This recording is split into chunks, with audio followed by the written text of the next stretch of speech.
Hey guys, subscribe for daily content, and if you're shopping for gear, make sure you check out the description for the newest items at some of the very best online retailers. There's also links for some of the items that I personally recommend. Thanks! What's going on YouTube? Metal Complex here, and today I've got another interesting knife review / knife overview to share with you guys. This is the Shirogorov Q95 Ursus. So the Shirogorov Ursus line, if you're not familiar, is a way for people to experience Shirogorov without having to pay, $1,000 or more, which is typical for Shirogorov knives.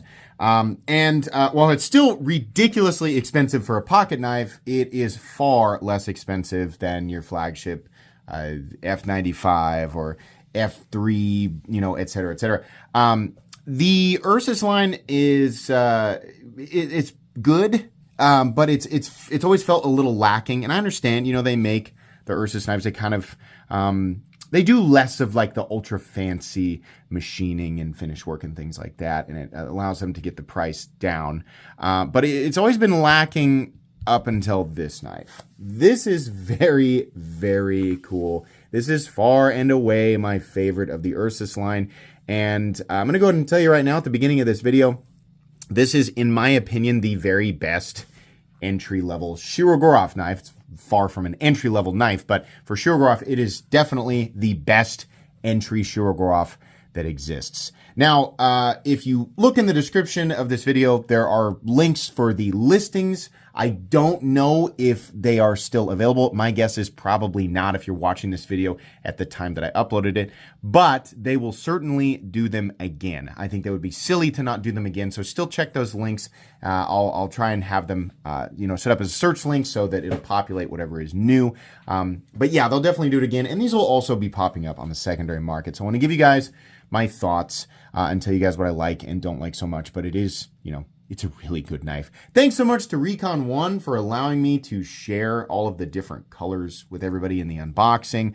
Those went back. This is now mine. I knew that I was going to want one, but this red one is now mine. Very happy to add it to my collection. Thanks to my patrons for supporting me. Let's go ahead and measure it. This knife has the same, Shirogorov ratios that really makes them so aesthetically pleasing. 8.75 inches overall, and this one is about 3.85 inches of blade and cutting edge. The blade to handle ratio on these Shirogorov knives, man, it just makes them look so good. This is clearly based on the Quantum profile, which is cool because the Quantum is a good looking knife. You're just gonna have to pay $1,200 to pick one up if you can find one. So this is much easier to deal with price-wise. Let's go ahead and do some size comparisons. Any custom scales you find in this section can be found down in the description under Original Goat and others. Up against the Demco 8010 and my own Excalibur. It's a pretty big knife, definitely. A little longer than both. Let's put it up against the Benchmade Griptilian, or in this case, the Ritter Hogue and the Hogue Deca, doing these a little backwards today. And then finally, let's put it up against the Spyderco PM2 and the Spyderco Para 3. Okay, so how's the action? It's a Shirogorov knife. Better have good action, does it? You bet it does. You can bypass the... It's not double clutch. It has a detent ramp. So with the curvature of this flipper tab, the way that you disengage the lock, which is titanium, by the way, it's a lot of titanium. People are going to say, that's a lot of money for micarta. Yeah, the micarta is on top, but underneath there is a ridiculous amount of titanium. Like, it's still a lot, right? But the way that you disengage here, the detent ball starts to engage with that ramp about right here. So you can see the space between my fingernail and the flipper tab to get that to engage, and at the same time, be able to release the blade without, it messing with the detent ball, the double clutch situation, and still fall safely into the closed position. You want to be right there. But it does do it. Sometimes it gets caught like this. You have to be right past it. Don't cut yourself. But that's anybody who owns the Quantum or the Quantum Ursus, that has always been like that. I wish that they would scoot it back just a smidge so that you don't, Of course, you can also just do this, right? But a lot of us, we like to disengage with our thumb being the block on the flipper tab, right? So a slight irritation that you will adapt around almost immediately playing with this. Just watch out for it. But the disengagement is smooth. There is no lock stick. The pivot is insane. Usually with these Ursus knives, there's a little tiny bit of difference. Like I have a weird F95 that's like a full-on, it's like an F95 Zero.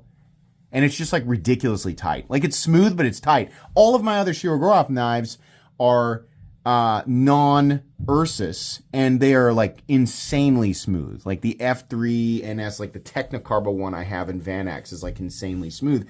And I always compare those with the Ursus line, and I always feel like the Ursus is it's really, really good, but it's not as good as the full-on, like really nice production ones. This is every bit as good. You can see the giant cages in here. Like they're huge, and it's multi-row bearings. I mean, you can see on the box, multi-row bearings, MRBS. It is insanely smooth and super satisfying. My goodness, the detent is so nice on this thing. Flipper tab, a little bit like right there at the tip. You know, I think that a lot of people would consider that slightly pokey. If you engage with it more light switch than push button, you'll be fine. But the detent is super nice, and it flips in such a satisfying way. It is so nice. This is like you're really getting the full-on Shirogorov experience at a discount. That's, you know, as a knife collector who regularly buys, you know, pretty expensive stuff like that, that is absolutely what's going on here. Let's go ahead and do carry profile, thickness up against the Spyderco Para 3. It is thick. Like somebody on Instagram was like, oh my God, it's way too thick.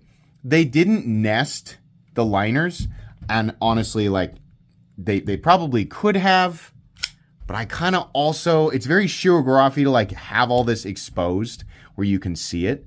And I don't know that I would have loved it. I think that it would have slimmed it down slightly. And you know, I think a lot of people would say ideally we nest those titanium liners, and then you can have this part peek out just a little bit so that you've got, you know, better engagement for the liner, and then they contour the scales. And yeah, that would have been pretty cool. I think that would have added quite a bit of cost to nest them and then contour. Even though it is just micarta and machining it differently, I think that would have added cost. I don't necessarily care. I like the look here. I think that it's still very like classic Shirogorov, but it makes sense why they did it. But yeah, like that, it probably would have felt a little bit better, right? A lot of people might have preferred that. I think it's fine the way that it is, though. But your thickness, because of that, it's definitely a little bit thick. Not so thick that it is a deal breaker, like not by a landslide. But I think some people might have wanted it to be thinner. The truth is that it is no thicker than I can show it to you. One of my favorite designs of all time is the F3NS, which probably should have just been out here anyway. But it's not really any thicker. In fact, it might be slimmer than the F3. We'll get out the blue one here. So this is one of my favorite Shirogorovs ever. And you can see here, your thickness is essentially the same. Sorry, we're bumping them into each other. I think there might be, these are contoured, right? So you can see like the edges here, like that would have been really, really nice. But the maximum thickness between the two, it's almost exactly the same, right? So yeah, but you can make your own decision there. You don't have to agree with me, right? But it is, I mean, like it's worth pointing out. It is a little bit thick. So, carry profile up against the, let's do length and height up against the PM2 and Para 3. Switch these around here. So, it's not going to take up quite as much room in your pocket as something like the PM2. Height-wise, length-wise, it is almost exactly the same. It's definitely going to be bigger than something like the Para 3. Weight. We have lots of titanium materials anyway. We have ElMax, which I think is awesome. I don't need it to be M390. I wish Shirogorov would do more S90V on their production stuff. But ElMax is an awesome steel. It makes for a great, pocket knife blade in a lot of different geometries. It's not the hardest thing to touch up or sharpen. It's got great toughness for the balance. It is stainless. It's really, really good. I think it is super underrated versus steels like M390, and I'm glad to see them using it on the Ursus line. I keep saying that's fluid ounces. I keep wanting to say quantum. The weight on this guy is 4.7 ounces for a, so the ratio there's 3.85 inches of blade for 4.7 ounces. So not perfect ratios. I'm not super upset about it. The balance on this is just a smidge behind the pivot, but honestly, holding it just feels like you're holding so much knife for not a lot of weight. It's one of those gut feeling kind of things. So, on paper and, on the scale, it might seem a little bit big, but you hold it and you're like, it still feels pretty well balanced, even though it isn't. Let's do a hardware check. I'll get out my tools. As per usual, my tools are very inexpensive and very recommendable. You can find them right down in the section of my description that talks about the tools I use on this channel or the pinned comment. So we don't need those because this has that annoying Shirogorov proprietary hardware. And look at that. There's even a weird head on the other side. Now, what the heck is going on? It actually comes with the tool. And the tool is just a basic hex, which fits because of the way that, the geometric way that this is set up. What about the other side? Don't you have to hold it? Why didn't they give you both sides of the tool? So it appears to be captive because as you can see right here, I'm able to back this out easily, right? I'm going to screw it back in because I don't want it to be all floppy. But I'm able to back that out without having to mess with the other side. And yeah, we've got that nice and we've got that all the way back down now. So that's neat. And the fact that it's just like a basic hex means that if you lose this, just put it on your keys, right? But if you lose this, the other side goes for the body screws. You just find the hex head that fits, which should be pretty easy. I think that's cool. I think that it's neat that they found a way to make the reason that they do the hardware like this is to give it a unique look, give it a special look. And a lot of designers don't like to put basic screws on their pocket knife because it kind of aesthetically pulls away from the unique design. Shirogorov does have unique design language. They're known for this. They want people to see their knives for the first time and know, this is a Shirogorov, that's what it looks like, and not forget, right? This is a really cool way to do that. I think that, having this adjustment head look like this, look special, look super cool, Shirogorov-y, but be able to be adjusted with a simple hex is awesome. And I also kind of would like to see it on not only other Shirogorov knives, I think that other designers should take note of that. Obviously, you can create a shape. The internal part of it geometrically will allow for it to be adjusted by simple tools. That's a really, really cool idea. Simple and common tools is what I meant to say. I thought, how cool, right? Would have been super frustrating if it was just free spinning and they're like, oh yeah, well, we didn't give you the other side, right? But no, it still has that look. It's still got all the Shirogorov-y stuff, some special heads, and it can easily be adjusted. On top of that, this is not an overly complex construction. It is a simple titanium liner lock. I believe that those multi-roll bearings are fully caged and will not fly out of there, but to be honest with you, I don't know. It is possible that you pull the bearings out and they just go all over the place. I don't know. I don't think that that's the case. Somebody in the comments can correct me if I am incorrect about that, but I believe that they're just simple cages. So as long as you have the right tool for the job, you should be good to go. Let's go ahead and measure the blade stock thickness. This is the Ursus, so the blade stock is not as thick. I think it's funny that a lot of the more expensive Shirogorov knives actually have worse cutting geometry. It just makes the Ursus line that much better, if you're actually going to carry it and use it. And every time I say that, there's always somebody who says people who buy this stuff don't actually carry and use it. Yes, there are obviously more collectors buying $600 knives than there are collectors buying $20 knives. I don't think that that's a difficult concept to understand. But I pulled this one time, and it turns out that the vast majority of people who buy knives around the $500 price point do at least have some that they use. Typical, for typical knife stuff, right? Now we get into the arguments of what constitutes proper use or hard use and all that. That's the weeds of the argument, and it's trivial.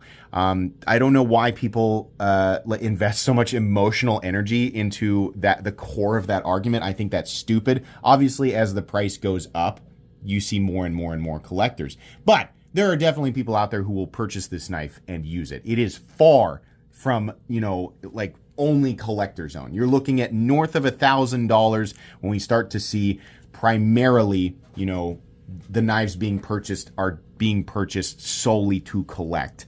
That price point is usually much higher than people estimate, but the people who are estimating that are also people who do not regularly buy this stuff, which makes perfect sense. They don't know, so they guess. But for people who are going to buy this and use it, every time I bring that argument up, it irritates somebody. For people who are going to use this, you'll be happy to know that the blade stock thickness is only about 138 thousandths, so it's right about the middle of the road from my perspective in the knife world. We did the weight, we did the blade stock thickness, we did the hardware check. Let's move on into the meat and potatoes. This is such a good looking knife, and yes, the maroon is obviously, that was the most popular one. That was the one that sold out the fastest on all the websites that were linked. And I think all the retailers that participated were Blade HQ, DLT Trading, eKnives, and Recon One. So I'll have all those links down there, but don't be surprised if they're no longer listed. But I think the maroon looks the best. Shirogorov does such a nice job. Yes, it's just micarta, but gosh, it looks so good. It looks so good. They also had black, which looked more like gray.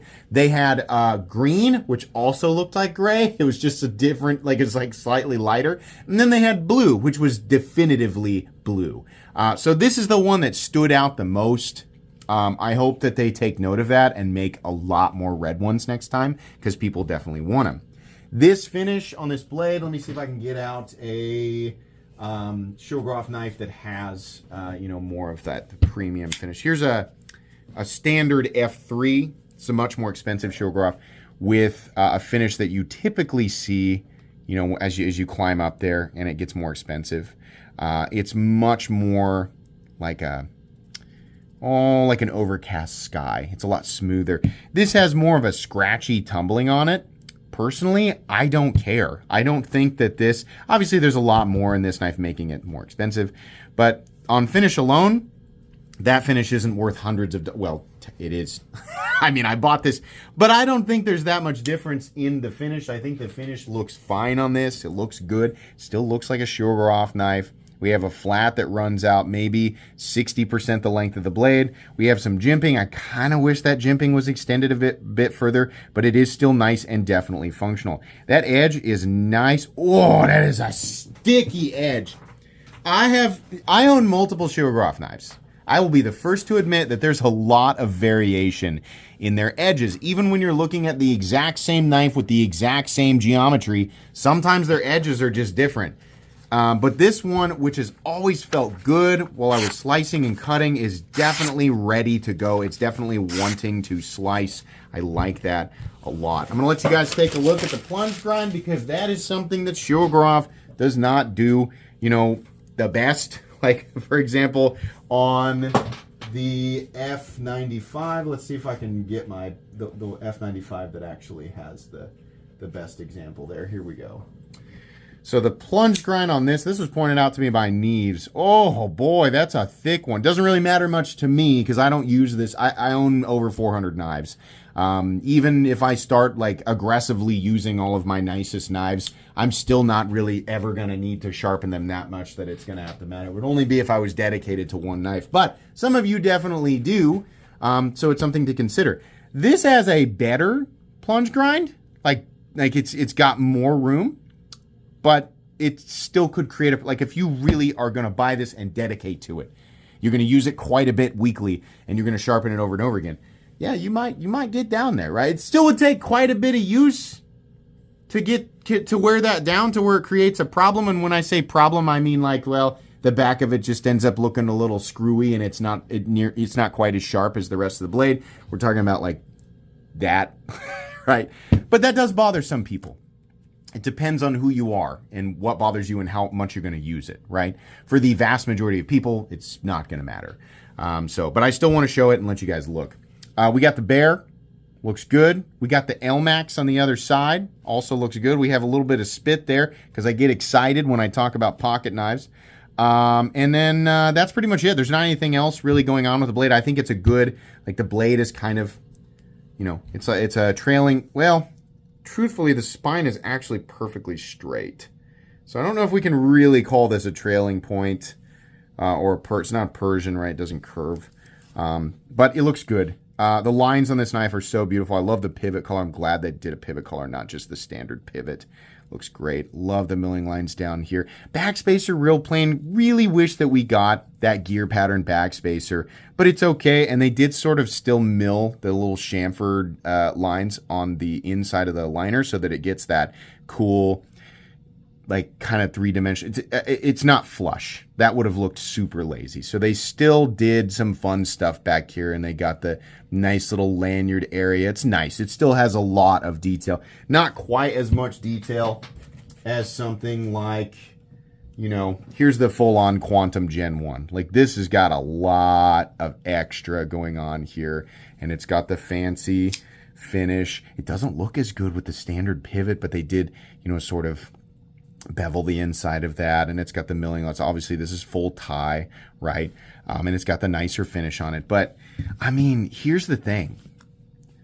This now, like if you're gonna buy one of these now, this is a $1,200 pocket knife.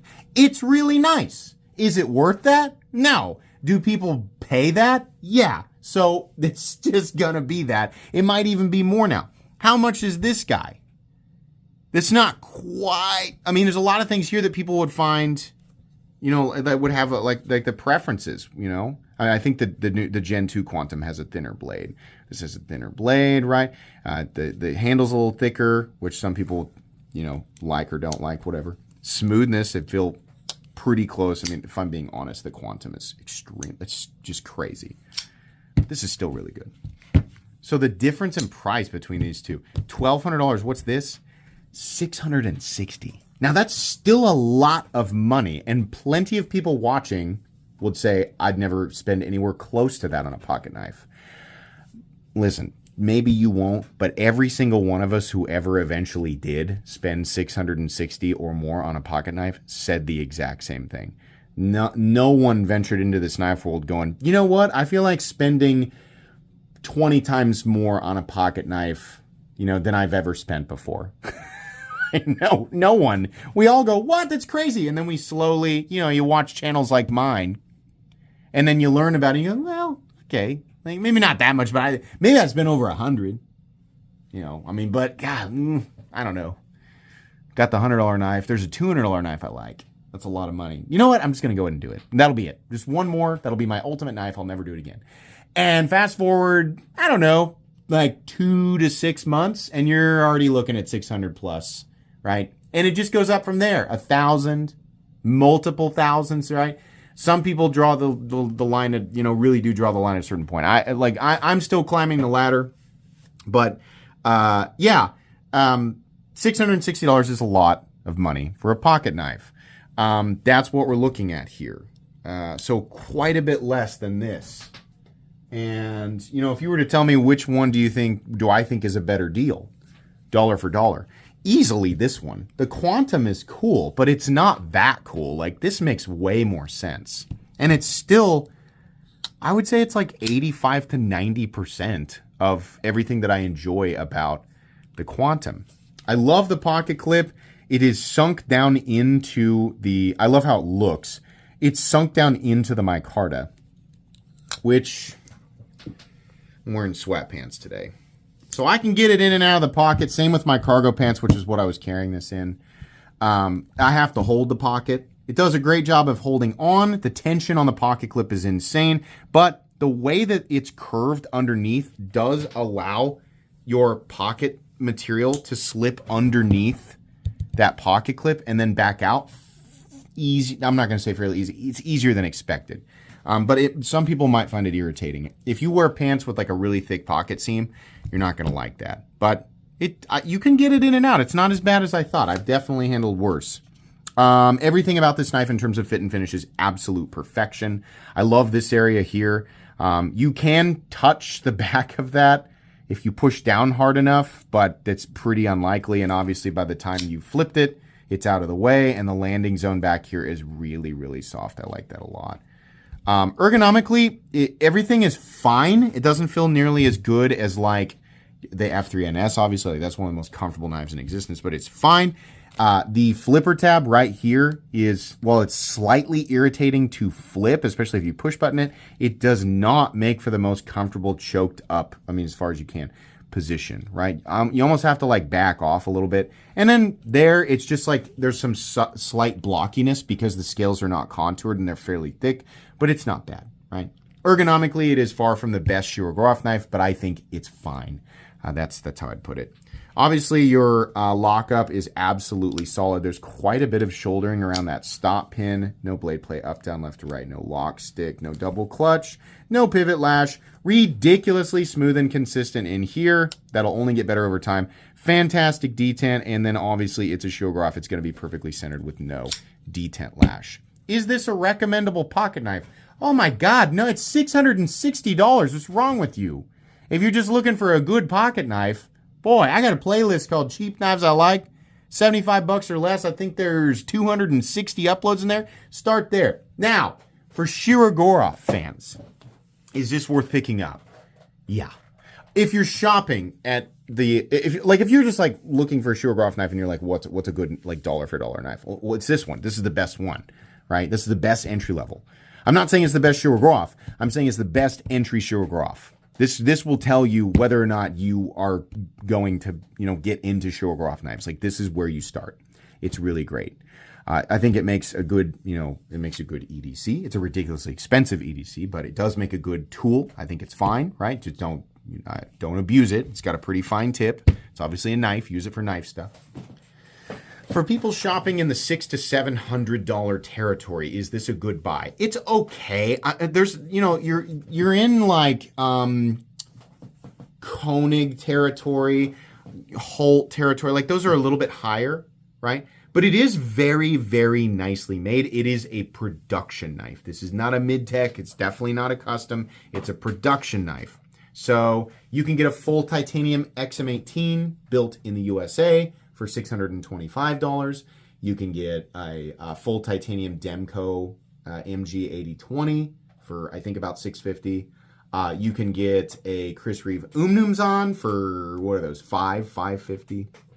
So I don't think it's the best. It's like best in class at $660, but these are built for Shirogorov fans or people who are curious about Shirogorov knives and wanting to experience them.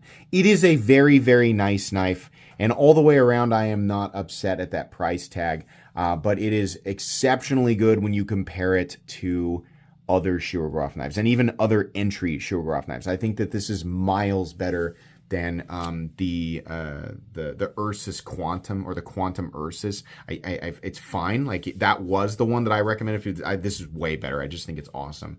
But that's really where this shines when it is compared against its other Shirogorov brothers and sisters. So I love this personally. So while I'm not going to openly recommend this to the majority, I have a separate playlist for my favorite knives, regardless of whether or not I would recommend them, and that's where I'm going to put this. This is one of my favorite knives that I have reviewed on this channel. I have a lot, but I've got over 5,000 uploads, so the playlists are going to have a lot in them. But this is exceptionally cool. I think that it's a good idea that they did it. It's awesome. Big fan of it. It's going to go in that playlist. That's going to be it. Thanks again to Recon One for allowing me to share these with everybody. Check the links in the description. Please make sure to follow me on Instagram at metal_complex. If you enjoyed this video, leave a like. If you'd like to check out my other content, I do, of course, have lots of videos of knives that are either expensive or inexpensive that I do or don't like, so check those out. And if you enjoy all my content, go ahead and click on that Metal Complex logo right there and subscribe, because there's definitely more coming. Thanks again for watching, everybody, and have a great day.